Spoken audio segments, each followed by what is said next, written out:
जब मैं आपको राम मंदिर के असली हीरो की कहानी बताऊंगा तो आपके पूरे बदन में सिरहन दौड़ जाएगी, आपके रोंगटे खड़े हो जाएंगे। लेकिन उससे पहले अगर आप राम मंदिर बनने से खुश है तो चैनल को सब्सक्राइब जरूर कर ले और वीडियो को लाइक कर ले।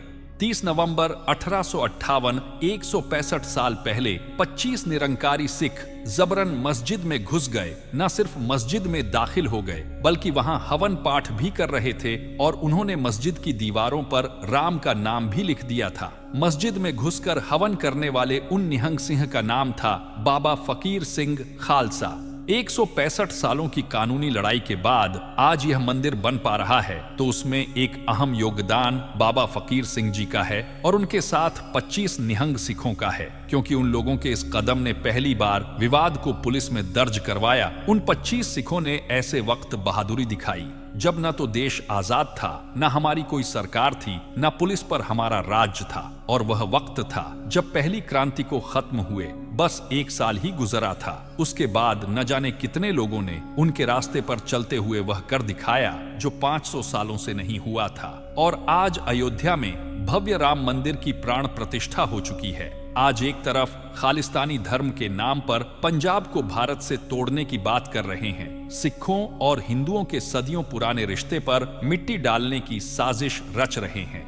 जगतगुरु रामभद्राचार्य जी का जन्म 15 जनवरी 1950 को हुआ। पैदा होने के 2 महीने बाद ही उनकी आंखों की रोशनी चली गई। न वह लिख सकते हैं न पढ़ सकते हैं, वह केवल सुनकर चीजें याद रखते हैं। मगर इसके बावजूद उन्होंने 22 भाषाओं में महारत हासिल की। वह इस समय भारत में तुलसीदास जी पर सबसे बड़े विशेषज्ञ माने जाते हैं। सुप्रीम कोर्ट में जब अयोध्या विवाद पर बहस चल रही थी और दूसरा पक्ष यह साबित करने में लगा था कि भगवान श्री राम का तो कोई वजूद था ही नहीं, उनकी पूजा तो सिर्फ 300 साल पहले शुरू हुई, ऐसे में जगत गुरु जी की एक गवाही ने केस का पूरा रुख मोड़ दिया। उन्होंने सुप्रीम कोर्ट में वेद पुराण के साथ रामलला के पक्ष में गवाही दी। उन्होंने ऋग्वेद की जैमिनी संहिता से उदाहरण देकर यह बताया कि सरयू नदी से भगवान राम के जन्म स्थल की दिशा और दूरी क्या थी। इसके बाद कोर्ट के आदेश के बाद जैमिनी संहिता मंगवाई गई, जिसमें जगत गुरु रामभद्राचार्य जी द्वारा बताए गए अध्याय को खोलकर जब देखा गया तो उनका दिया ब्यौरा एकदम सही था।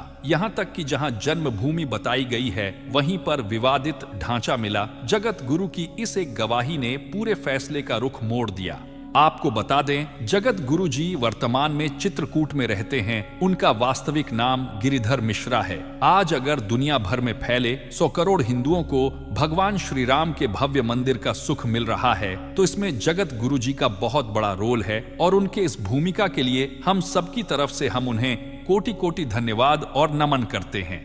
दोस्तों, तमाम संतों और सिद्ध पुरुषों के बीच हम उन आम लोगों का योगदान भी नहीं भूल सकते जिन्होंने इस लड़ाई में अपने प्राण न्योछावर करने से पहले एक पल के लिए भी नहीं सोचा। इन्हीं लोगों में जो नाम सबसे प्रमुखता से लिया जाता है वह कोठारी बंधुओं का नाम है। कोठारी बंधुओं के दोस्त राजेश अग्रवाल जी अपनी किताब में लिखते हैं, बताते हैं कि 22 अक्टूबर की रात शरद कोठारी और उनके भाई राम कुमार कोठारी कोलकाता से बनारस आए थे।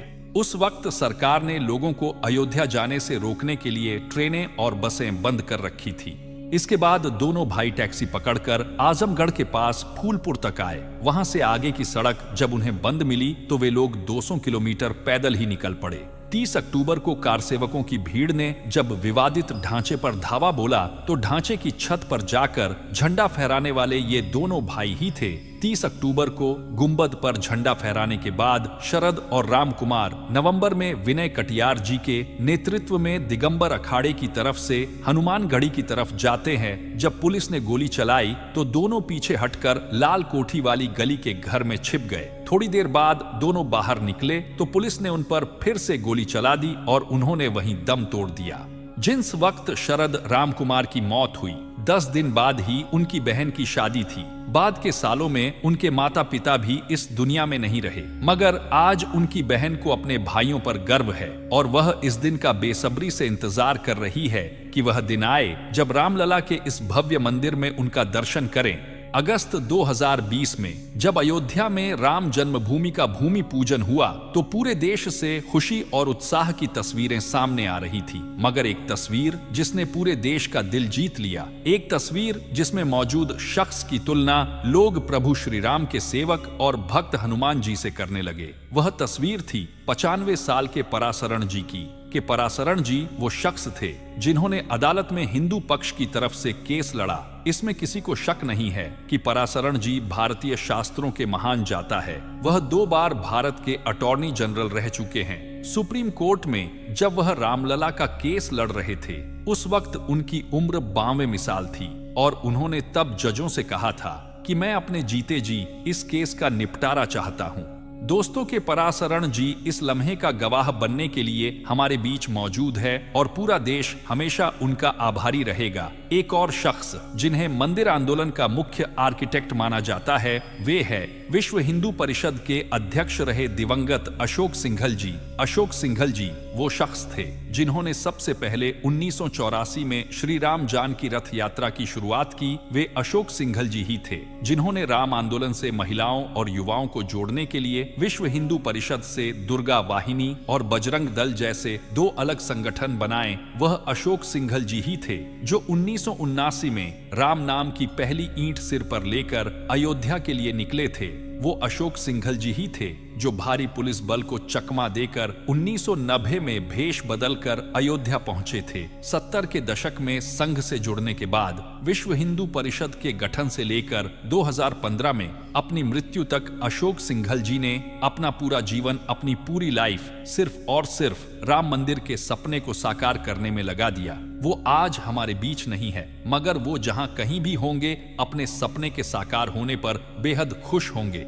40 के दशक में फैजाबाद के जिलाधिकारी रहे के नायर साहब का नाम भी मैं यहाँ लेना चाहूंगा, जिन्होंने उस वक्त के प्रधानमंत्री जवाहरलाल नेहरू जी के भारी दबाव के बावजूद विवादित ढांचे में अवतरित हुई भगवान श्री राम जी की मूर्ति को हटाने से मना कर दिया था। उन्होंने क्लियरली बोला कि ऐसा करने से लोगों की भावनाएं आहत होंगी। आप कहे तो मैं इस्तीफा दे देता हूं, लेकिन मैं ऐसा नहीं करूंगा। क्या आप कल्पना भी कर सकते हैं कि सिर्फ लोगों की भावनाओं का सम्मान करते हुए एक जिलाधिकारी देश के प्रधानमंत्री से उलझ जाएगा? मगर नायर साहब ने उस वक्त ऐसा ही जज्बा दिखाया और वह किसी के आगे झुके नहीं।